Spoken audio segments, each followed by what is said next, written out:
Hi friends, it's me Shanla. Welcome to my channel online class. ഇന്ന് നമ്മൾ discuss ചെയ്യുന്നത് 6ാം ക്ലാസ്സിലെ മലയാളം കേരള പാഠാവലി യൂണിറ്റ് 5 പ്രകൃതി ഭാവങ്ങൾ എന്ന യൂണിറ്റിലെ പാഠം 1 വിക്ടോറിയ വെള്ളച്ചാട്ടത്തിലെ പ്രവർത്തനങ്ങളാണ്. അപ്പോൾ നമുക്കറിയാം, വിക്ടോറിയ വെള്ളച്ചാട്ടം എന്ന ആ പാഠഭാഗം ഒരു സഞ്ചാര സാഹിത്യമാണല്ലേ. മലയാള പ്രസിദ്ധ സഞ്ചാര സാഹിത്യകാരനായ എസ്.കെ. പൊറ്റക്കാടിൻ്റേതാണ് രചന. അദ്ദേഹത്തിൻ്റെ കാപ്പിരികളുടെ നാട്ടിൽ എന്ന പുസ്തകത്തിലെ ഒരു ഭാഗമാണ് വിക്ടോറിയ വെള്ളച്ചാട്ടം. അപ്പോൾ വിക്ടോറിയ വെള്ളച്ചാട്ടം എഴുതിയതാരാണ്? എസ്.കെ. പൊറ്റക്കാട്. അദ്ദേഹത്തിൻ്റെ കാപ്പിരികളുടെ നാട്ടിൽ എന്ന പുസ്തകത്തിലെ ഒരു ഭാഗമാണ്. അപ്പോൾ വിക്ടോറിയ വെള്ളച്ചാട്ടം നേരിൽ കണ്ട ഒരു അനുഭവമാണ് ഈ പാഠഭാഗത്ത് നമുക്ക് പഠിക്കാനുള്ളത്. അപ്പോൾ നമുക്ക് ആദ്യത്തെ പ്രവർത്തനം നോക്കാം. തീവണ്ടി യാത്രയ്ക്കിടയിലെ അനുഭവം എന്തായിരുന്നു? നല്ല നിലാവുള്ള രാത്രിയിൽ എസ്.കെ. പൊറ്റക്കാട് സഞ്ചരിച്ചിരുന്ന തീവണ്ടി ലിവിങ്സ്റ്റൺ റെയിൽവേ സ്റ്റേഷനിൽ അപ്പുറത്തുള്ള സാംബസി പാലം കടക്കുമ്പോഴാണ് വിക്ടോറിയ വെള്ളച്ചാട്ടത്തിൻ്റെ ഒരു ഭാഗം ആദ്യമായി കണ്ടത്. നിലാവിൽ പാൽക്കുടം മറിക്കുന്നത് പോലെയുള്ള കാഴ്ചയായിട്ടാണ് പൊറ്റക്കാടിന് അത് അനുഭവപ്പെട്ടത്. അപ്പോൾ ആദ്യത്തെ ചോദ്യം എന്താണ്? തീവണ്ടി യാത്രക്കിടയിലുള്ള അനുഭവം എന്തായിരുന്നു എന്നാണ് ആദ്യത്തെ ചോദ്യം. അപ്പോൾ നല്ല നിലാവുള്ള രാത്രിയിൽ എസ്.കെ. സഞ്ചരിച്ചിരുന്ന തീവണ്ടി ലിവിങ്സ്റ്റൺ റെയിൽവേ സ്റ്റേഷൻ അപ്പുറത്തുള്ള സാംബസി പാലം കടക്കുമ്പോഴാണ് വെള്ളച്ചാട്ടത്തിൻ്റെ ഒരു ഭാഗം ആദ്യമായി കണ്ടത്. അപ്പോൾ എങ്ങനെയാണ് തോന്നിയത്?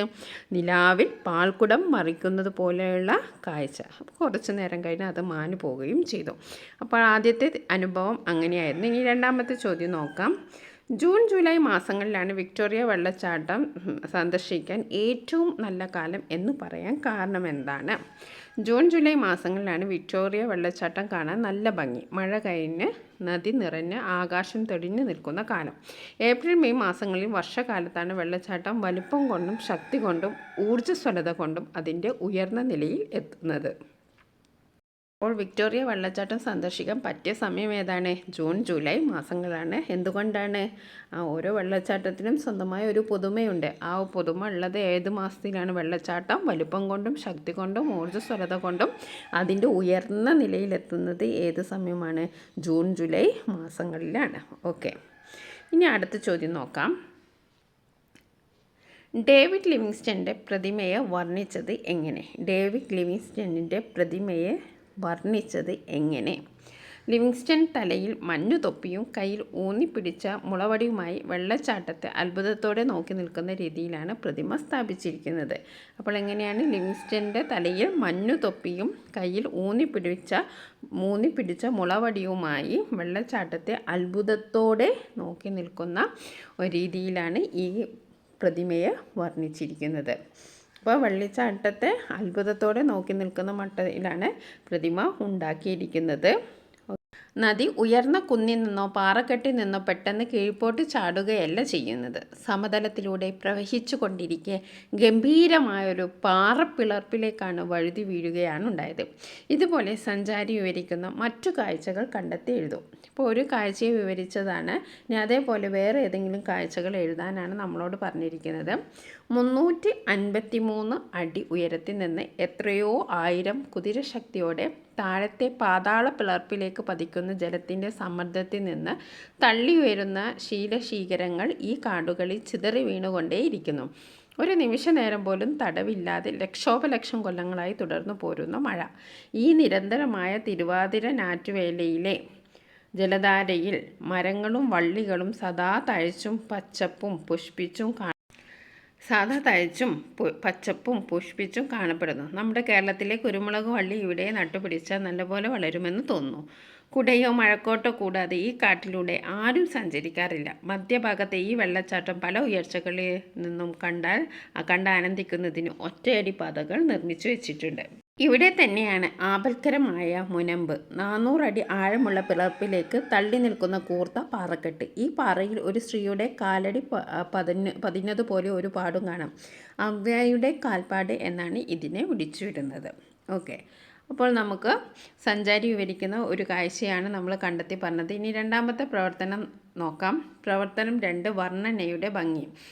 വീഴ്ച പറ്റിയ സാംബസി നദി തലചുറ്റലോടെ വായിൽ നുരപിണ്ഡവുമായി കിടന്നു മുരളുന്നു. എങ്ങോട്ട് നീങ്ങണമെന്നറിയാതെ വിരളുന്നു. ഒടുവിൽ മെല്ലെ ഒരു നാഗത്തെ പോലെ മുമ്പിൽ കണ്ട അളയിലേക്ക് ഇഴഞ്ഞു പോവുകയും ചെയ്യുന്നു. ഈ വർണ്ണനയുടെ സവിശേഷത ചർച്ച ചെയ്യൂ. വർണ്ണനയുടെ സവിശേഷതകൾ താഴെ ചോദിക്കുന്ന ചോദ്യത്തിലൂടെ കണ്ടെത്താം. നദിയെ എന്തിനോടാണ് സാമ്യപ്പെടുത്തിയത്, എങ്ങനെ സാമ്യപ്പെടുത്തിയത്, എന്തുകൊണ്ടാണ്, അത് വായിക്കുമ്പോൾ മനസ്സിൽ തെളിയുന്ന ചിത്രം. അപ്പോൾ ഈ ചോദ്യത്തിന് ഉത്തരമായിട്ട് ചില ചോദ്യങ്ങൾക്ക് ഉത്തരം കണ്ടെത്തിയാൽ മതി എന്നാണ് സൂചനകൾ നൽകിയിരിക്കുന്നത്. അപ്പോൾ നമുക്ക് അത് വായിച്ചു നോക്കാം. സാംബസി നദിയിലെ ജലപാതത്തെക്കുറിച്ച് എസ്.കെ. കാപ്പിരികളുടെ നാട്ടിൽ എന്ന യാത്ര വിവരണ ഗ്രന്ഥത്തിൽ പ്രതിപാദിക്കുന്നതാണ് പ്രസ്തുത ഭാഗം. നദിയെ ഒരു നാഗത്തിനോടാണ് ഉപമിക്കുന്നത്. എന്തിനോടാണ്? ഒരു പാമ്പിനോട് അല്ലേ. നാഗം എന്ന് പറഞ്ഞാൽ എന്താണ്? പാമ്പ്. ഒരു നാഗത്തിനോടാണ് ഉപമിക്കുന്നത്. എങ്ങോട്ട് പോകണമെന്നറിയാതെ ഒരു സ്ഥലത്ത് ചുറ്റിക്കറങ്ങുന്ന പാമ്പ് ഭയന്ന് അവൻ ഇടയ്ക്കിടെ ചീറ്റുന്നുണ്ട്. ഓളപ്പാത്തി പോലെ തല ഉയർത്തുന്നുണ്ട്. കുറച്ച് കറങ്ങിയിട്ട് പെട്ടെന്ന് ദൃശ്യമാകുന്ന ഒരളയിലേക്ക് ചൂന്നു പോകുന്നുമുണ്ട്. നദി പാറയിടുക്കിലേക്ക് കടന്നു പോകുന്നതിനെയാണ് ഇങ്ങനെ ചിത്രീകരിക്കുന്നത്. അപ്പോൾ നദി പാറയിടിലേക്ക് കടന്നു പോകുന്നത് എന്തിനോടാണ് സാമ്യപ്പെടുത്തിയിരിക്കുന്നത്? പാമ്പ് ഭയന്ന് കറങ്ങിയിട്ട് പെട്ടെന്ന് ദൃശ്യമാകുന്ന ഒരളയിലേക്ക് ചൂന്നു പോകുന്നു. അതിനെയാണ് നദി പാറയിടുക്കിലേക്ക് കടന്നു പോകുന്നതിനെ സാമ്യപ്പെടുത്തിയിരിക്കുന്നത്. ഇനി നമുക്ക് അടുത്ത ചോദ്യം നോക്കാം. ചിത്രത്തിലെ ദൃശ്യം വിവരിച്ചുകൊണ്ട് നിങ്ങൾ നേരത്തെ എഴുതിയ വർണ്ണന സൂചകങ്ങൾ ഉപയോഗിച്ച് വിലയിരുത്തൂ. വർണ്ണനകൾ വിലയിരുത്താൻ എന്തെല്ലാം സൂചകങ്ങൾ പ്രയോഗിക്കാം? യോജിച്ച പദപ്രയോഗം, വൈകാരിക അനുഭവം സൃഷ്ടിക്കുന്ന പദഘടന, വിശദാംശങ്ങളുണ്ട്, മനസ്സിലൊരു ചിത്രം രൂപമെടുക്കുന്നു. നമ്മൾ നേരത്തെ എഴുതിയ വർണ്ണന തന്നെ നോക്കിയാൽ മതി. ഇനി അടുത്ത പ്രവർത്തനം 3. എഴുത്തുകാരൻ്റെ മനസ്സിലൂടെ ഈ നിരന്തരമായ തിരുവാതിര ഞാറ്റുവേലിയിലെ ജലധാരയിൽ മരങ്ങളും വള്ളികളും സദാ തഴച്ചും പച്ചപ്പും പുഷ്പിച്ചും കാണപ്പെടുന്നു. ഇത് കണ്ടപ്പോൾ എനിക്ക് ഓർമ്മ വന്നത് പമ്പാ സരസിനടുത്ത് കാട്ടിൽ കണ്ട ശ്രീരാമപാദമാണ്. ആഫ്രിക്കൻ അനുഭവം പങ്കുവയ്ക്കുമ്പോൾ എസ്.കെ. ഇത്തരം ഓർമ്മകളിലൂടെ സഞ്ചരിക്കാൻ പ്രേരിപ്പിച്ച മനോഭാവം എന്തായിരിക്കും? ചർച്ച ചെയ്ത് കുറിപ്പ് തയ്യാറാക്കാം. ആഫ്രിക്കയിലെ സാംബസി നദിയിലാണ് വിക്ടോറിയ വെള്ളച്ചാട്ടം. ആ മനോഹര ദൃശ്യം കാണുമ്പോൾ എസ്.കെ. തൻ്റെ നാട്ടിലെ ചില സ്ഥലങ്ങളെയും അവിടുത്തെ കാഴ്ചകളെയും കുറിച്ച് ഓർക്കുന്നു. ശക്തിയായി താഴേക്ക് പതിക്കുന്ന വെള്ളച്ചാട്ടത്തിൽ നിന്ന് ചിതറി വീഴുന്ന നീർക്കണങ്ങൾ തൊട്ടടുത്തുള്ള കാടുകളിൽ മഴയായി വീഴുന്നു. ഈ നിരന്തരമായ മഴയെ കേരളത്തിൻ്റെ സ്വന്തം തിരുവാതിര ഞാറ്റുവേലിയിലെ ജലധാര പോലെയാണെന്ന് അദ്ദേഹം പറയുന്നത്. അവ്വായുടെ കാൽപ്പാട് കാണുമ്പോൾ ശ്രീരാമപാദം ഓർക്കുന്നത് മറ്റൊരു ഉദാഹരണമാണ്. എസ്.കെയുടെ സഞ്ചാര വിവരണത്തിൻ്റെ ഒരു പ്രത്യേകതയാണ് ഇവിടെ കാണുന്നത്. പരിചിതമായ അനുഭവങ്ങളിലൂടെ നമ്മെ പുതിയ അനുഭവങ്ങളിലെത്തിക്കുന്ന ഈ രീതി അദ്ദേഹത്തിൻ്റെ യാത്രാ വിവരണങ്ങളെ വ്യത്യസ്തവും മനോഹരവുമാകുന്നു. അപ്പോൾ സാംബസി നദിയിലെ ഓരോ കാഴ്ചകൾ കാണുമ്പോൾ അത് കേരളത്തിലെ ഓരോ കാഴ്ചകളുമായിട്ടാണ് അദ്ദേഹം സാമ്യപ്പെടുത്തുന്നത്. അപ്പോൾ നിരന്തരമായ മഴയെ കേരളത്തിലെ സ്വന്തം തിരുവാതിര ഞാറ്റുവേലയുമായി സാമ്യപ്പെടുത്തുന്നു. അതേപോലെ തന്നെ ഹവായിയുടെ കാൽപ്പാടുകൾ കാണുമ്പോൾ ശ്രീരാമപാദമാണ് ഓർക്കുന്നത്. ഓക്കെ, ഇനി അടുത്ത് നോക്കാം. പ്രവർത്തനം 4. ഞാൻ വെള്ളച്ചാട്ടമായപ്പോൾ. സാംബസി നദിയിലാണല്ലോ വിക്ടോറിയ വെള്ളച്ചാട്ടമുള്ളത്. വിക്ടോറിയ വെള്ളച്ചാട്ടത്തിൻ്റെ കഥ നദിയുടെ ആത്മകഥം എന്ന മട്ടിൽ എഴുതി അവതരിപ്പിക്കും. അപ്പോൾ നദി ഒരു ആത്മകഥം എഴുതുന്ന പോലെയാണ് എഴുതേണ്ടത്. ഞാൻ ജനിച്ചത് സാംബസിയിലെ എംലിലുങ്ക ചതുപ്പ് നിലത്തിൽ നിന്നാണ് ഉത്ഭവിക്കുന്നത്. ഇന്ത്യൻ മഹാസമുദ്രത്തിൽ ആഫ്രിക്കയിൽ നിന്ന് ഒഴുകിയെത്തുന്ന ഏറ്റവും വലിയ നദിയും ഞാനാണ്. ഇതിലെനിക്ക് അഹങ്കാരമൊന്നുമില്ല. എൻ്റെ മാർഗത്തിൽ ഏറ്റവും മനോഹരമായത് നിങ്ങളുടെ ഭാഷയിൽ വിക്ടോറിയ വെള്ളച്ചാട്ടം തന്നെയാണ്. എത്രയോ ജനം എൻ്റെ ജലപാതം കാണാൻ എത്തുന്നു, വിസ്മയത്തോടെ മടങ്ങുന്നു. അപ്പോഴെല്ലാം ഞാൻ പ്രകൃതിയുടെ വിസ്മയത്തെക്കുറിച്ച് ആലോചിക്കാറുണ്ട്. ഞങ്ങളുടെ അമ്മ പ്രകൃതിയാണല്ലോ. സഞ്ചാരികൾ എന്നെ കണ്ട് അത്ഭുതത്തോടെ സംസാരിക്കുമ്പോൾ എനിക്ക് ആഹ്ലാദമാണ്. ആ ആഹ്ലാദ നുരകളിലൂടെ അവർക്ക് ഞാൻ കാണിച്ചു കൊടുക്കുകയും ചെയ്യും. ഓക്കെ, ഇനി അടുത്തത് പ്രവർത്തനം 5 വായിക്കാം, എഴുതാം. എസ്.കെ. പൊറ്റക്കാടിൻ്റെ യാത്രാ വിവരണങ്ങൾ സ്കൂൾ ലൈബ്രറിയിൽ നിന്നെടുത്ത് നിങ്ങൾക്ക് ഇഷ്ടപ്പെട്ട ഭാഗം ക്ലാസ്സിൽ വായിച്ച് അവതരിപ്പിക്കുക. ഇഷ്ടപ്പെടാനുള്ള കാരണവും വിശദീകരിക്കുമല്ലോ. അപ്പോൾ ഏതെങ്കിലും രചനയുടെ ഒരു ഭാഗം എഴുതാനാണ്. നൈൽ നദിയോട് ഒരു ദ്വീപ് ഒഴുകിപ്പോകുന്ന കാഴ്ച ഞാൻ കണ്ടു.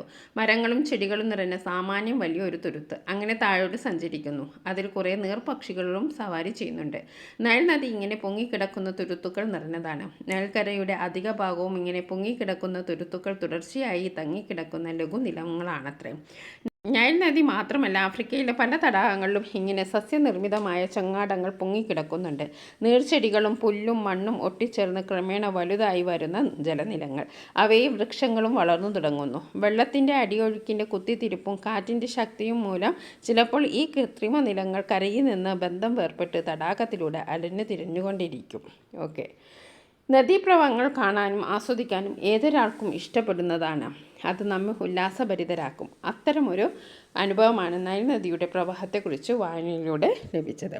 അപ്പോൾ നമ്മൾ ഇന്ന് ഡിസ്കസ് ചെയ്തത് കേരള പാഠാവലിയിലെ യൂണിറ്റ് 5 പ്രകൃതി ഭാവങ്ങൾ എന്നതിലെ വിക്ടോറിയ വെള്ളച്ചാട്ടം. ഓക്കെ, ഇതുമായി ബന്ധപ്പെട്ട കുറച്ച് ചോദ്യങ്ങൾ കമ്മ്യൂണിറ്റിയിൽ ഇടാൻ നിങ്ങൾ അതിൻ്റെ ഉത്തരം എഴുതണം. ഓക്കെ, എഴുതാൻ ശ്രമിക്കുക. താങ്ക്